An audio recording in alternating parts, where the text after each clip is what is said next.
You're on the 18th green at Augusta. Your hands are shaking, not from fear, from everything. 4 years of early mornings, 4 years of bad weather, and worse rounds and coaches who told you to change your swing. You tap in the putt. The crowd exhales. You win by 1 stroke. You win the Masters. You're 27 years old. You stand there with the green jacket draped over your shoulders, and the weight of it feels like something you've earned down to the bone. Your caddy hugs you. Your dad is somewhere in the gallery, and you can hear him even through the noise. You don't cry. You just smile. You hold the trophy and you think, this is what it's supposed to feel like. 3 weeks later, your phone rings. It's your agent. His voice is different, careful, measured, like he's walking on something fragile. He says there's a meeting. He says you should take it. He says the number they're discussing starts with a 1 and has 8 zeros after it. You don't say anything for a long moment. You ask where. He says a hotel in Dubai. You fly out on a Tuesday. The room is quiet, clean, floor-to-ceiling windows and a city below that doesn't sleep. 2 men sit across from you. Suits, calm. The kind of calm that comes from never worrying about money. One of them slides a folder across the table. You open it. There's a number at the top. $100 million.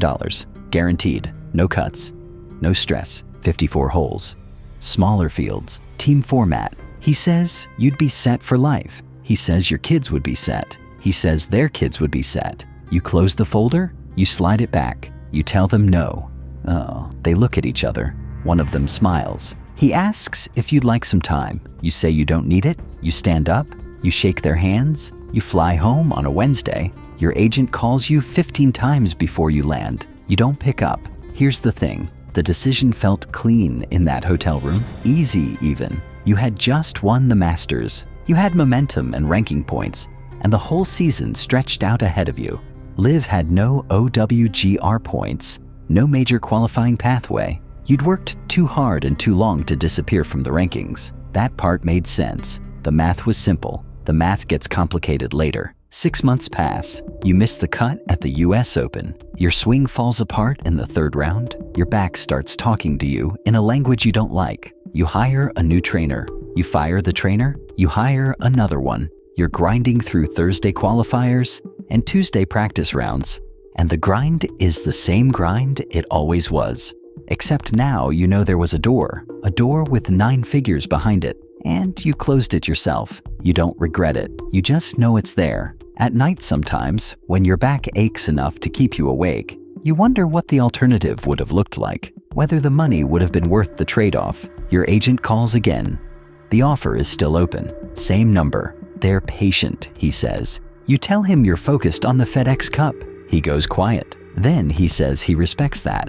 You can tell he doesn't. There's a tone in his voice that suggests he thinks you're making a mistake. You don't ask him to elaborate. A year after the Masters, you're ranked 4th in the world. That's the good news. The bad news is, your back is bad enough that you skip 2 tournaments in the spring. You sit in a clinic in Phoenix with an MRI image on the screen and a doctor pointing at something he says is manageable. You nod. You ask what manageable means. He says it means you can play. You ask for how long. He pauses. He says, that's hard to predict. You drive home with the windows down. You think about the hotel room in Dubai. You think about the folder on the table. You think about your back. You think about the difference between a guarantee and a gamble, and which one scares you more right now. Here's the thing though. You know what happened to the ones who went. You've seen it. Dustin Johnson, Bryson, Koepka before he came back. Good players, great players, and they won over there. They cashed checks, but you watched their world rankings fall off a cliff. You watched them miss majors they would have made. You watched Koepka donate $5 million to charity just to get back through the door he walked out of. That's the math that doesn't show up in the folder. That's the price nobody talks about until they're the one paying it. 2 years after the Masters, you win again. The Open Championship at St. Andrews. Links golf in the rain. Your back holds. Barely, but it holds. You birdie the last 3 holes and you win by 2. You stand on the 18th and the crowd is huge and loud and the trophy is old and silver and heavy in your hands. Nobody handed you that. Nobody gave it to you. You earned it on the same course where the game was invented, against the same field that has always mattered. Your phone buzzes in your bag. It's your agent. You already know what he's going to say. The offer is higher now. They adjusted it. You don't ask how much.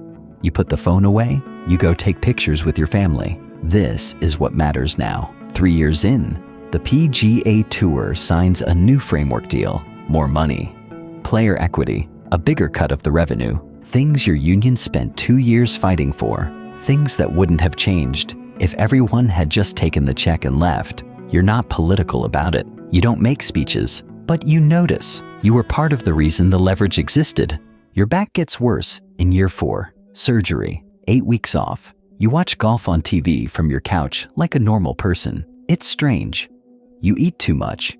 You sleep too late. Your kids think it's great. You miss competing every single day. You think about Dubai again. You think about the guaranteed money, $100 million sitting in an account, and your back wouldn't matter so much. You'd still be playing, just on a different tour, just for a different flag. But here's the thing, the guarantee cuts both ways. They own you, the schedule is theirs. The format is theirs, the narrative is theirs. You've talked to guys over there, off the record. They play and they cash checks, and some of them love it. Some of them don't look you in the eye the way they used to. Some of them talk about coming back, and then don't. Koepka came back. He had to bleed for it. $5 million and no FedEx Cup money, and everyone watching to see if he still had it. He had to earn back something he'd given away. You're healthy again by summer. You're not the same player you were at 27. You're 31 now. Your swing is tighter. Your short game is better. You understand the course management in a way you couldn't when you were just swinging hard and hoping. You make the Ryder Cup team. You go 4-1. You beat the European #1 in singles on Sunday. The crowd is loud, and you are loud, and it means something in a way that is difficult to explain. You shake his hand at the end, and you both know this moment will stay with you. This is what you couldn't have bought. Your agent stops bringing up the offer. You don't ask about it. Somewhere in a hotel in Dubai, there's a folder with your name on it, gathering dust. Maybe they moved on, maybe they didn't. It doesn't matter. You chose a different kind of winning.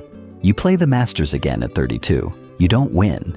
You finish 8th, but you walk every one of those fairways, and you feel like you belong there. You feel like you built something, a record, a ranking, a career that happened in the places where careers are supposed to happen. You pulled on the green jacket once, and the memory of that fits better than the jacket itself. Nobody bought that for you. You tee it up at the US Open the following June. It's a Thursday morning, early tee time. The rough is thick, and the greens are fast, and the setup is brutal the way a US Open always is. You stand on the first tee. Your caddy hands you the driver. The starter reads your name. You take a breath.